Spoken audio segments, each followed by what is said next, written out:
Eu faço uma pergunta: como é que estão a saúde dos seus olhos? A sensação aí dos seus olhos nesses dias sem chuva no Oeste Paulista? Com a umidade baixa, principalmente no período da tarde, a gente já começa a sentir uma diferença, não é?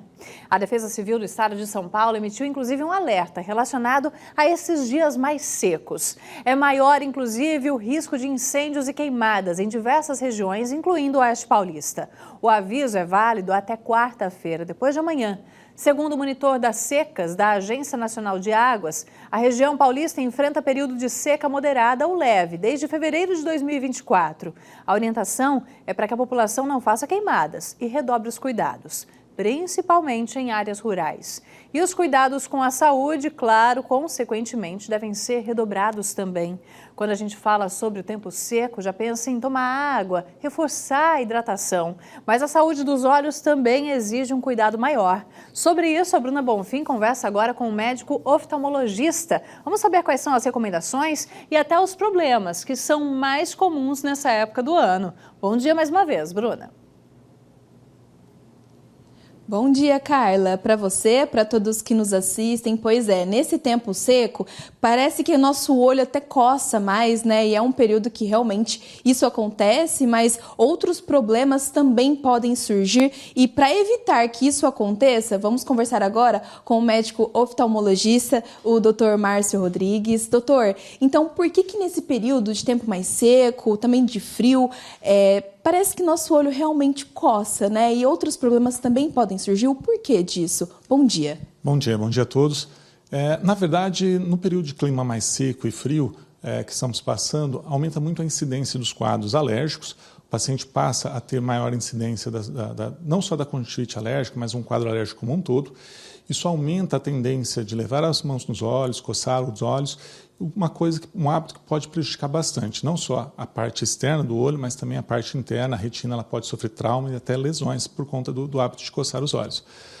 Além do quadro alérgico, a gente tem uma maior incidência do ressecamento ocular. Então, a síndrome do olho seco acaba aparecendo com maior frequência nesse período. E esse quadro de ressecamento ocular pode ser desde um quadro leve, onde o paciente tem mais desconforto, sensação de ardência, queimação, até quadros mais severos, onde pode ter lesões superficiais de córnea, causando ceratites ou úlceras de córnea. Às vezes, o quadro do olho seco também pode estimular algumas inflamações nos nossos olhos. A parte branquinha dos nossos olhos pode ficar mais avermelhada, é o que a gente chama de episclerite, que é muito comum nesse período de clima mais frio. É importante os pacientes terem um maior cuidado nesse período, aumentar a ingestão de líquidos, ter alguns cuidados que vão ajudar também a diminuir o ressecamento. O ressecamento ele não vem só do clima seco, mas ele vem também das atividades que nós realizamos durante o dia, tempo excessivo de telas, períodos de sono mais curto, isso tudo pode influenciar. O uso de ar-condicionado, o uso de frequentar ambientes com maior quantidade de vento, isso tudo vai acabar ressecando um pouco mais os olhos. Então, o clima frio a gente não consegue evitar, mas algumas atividades a gente pode melhorar.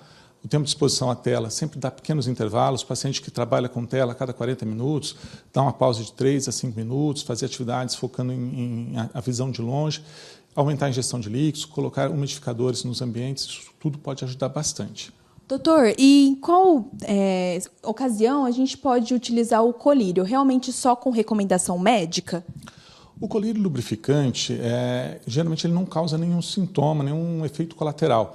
De preferência, sempre procurar colírios lubrificantes sem conservantes, lágrimas artificiais sem conservantes, que elas podem ser de uso crônico, o paciente pode utilizar com frequência, e isso vai ajudar a melhorar o conforto dos olhos do paciente. Mas toda vez que ele iniciou o uso de um colírio lubrificante e ele não teve a melhora que ele julga ser suficiente, ele deve procurar um médico, porque pode ter alguma outra coisa associada, ou um quadro alérgico, ou um quadro inflamatório, e outros medicamentos vão ser necessários. Doutor, muito obrigada por todas as suas orientações importantíssimas, né, Carla? Você disse sobre esse tempo seco, que a gente vai entrar agora daí em diante, um tempo mais que a gente tem que ficar mais em alerta em relação à hidratação e também à saúde dos olhos. Não dá para relaxar, porque realmente a gente tem que prevenir, né? Tomar cuidado agora para que no futuro a gente não sofra consequências mais severas. Volto com você no estúdio. Falou tudo, Bruninha. Obrigada pelas recomendações médicas, por essa reflexão importante.